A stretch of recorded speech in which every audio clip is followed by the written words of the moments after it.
মহান বিজয় দিবস উপলক্ষে ঝালকাঠির নলছিটিতে ফ্রি মেডিকেল ক্যাম্প ও বিনামূল্যে ওষুধ বিতরণ করা হয়েছে। মঙ্গলবার সকাল 11টায় বেসরকারি সংস্থা আশার নাচনমহল স্বাস্থ্য কেন্দ্র মেডিকেল ক্যাম্পের উদ্বোধন করেন নাচনমহল ইউনিয়ন পরিষদ চেয়ারম্যান মোহাম্মদ শাহ আলম খোকন। এ সময় আশার রিজিওনাল ম্যানেজার দেবাংশু ঘোষ, শাখা ব্যবস্থাপক ইব্রাহিম খলিল, ব্যবসায়ী দুলাল তালুকদার সহ স্থানীয় গণ্যমান্য ব্যক্তিবর্গ উপস্থিত ছিলেন।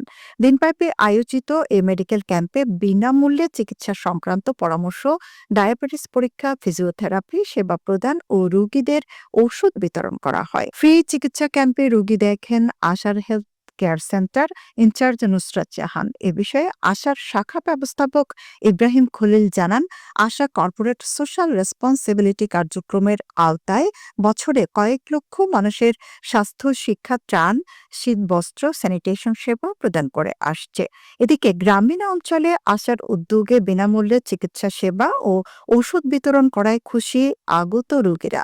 তারা বেসরকারি প্রতিষ্ঠান আশা পরিবারকে ধন্যবাদ ও কৃতজ্ঞতা জানান।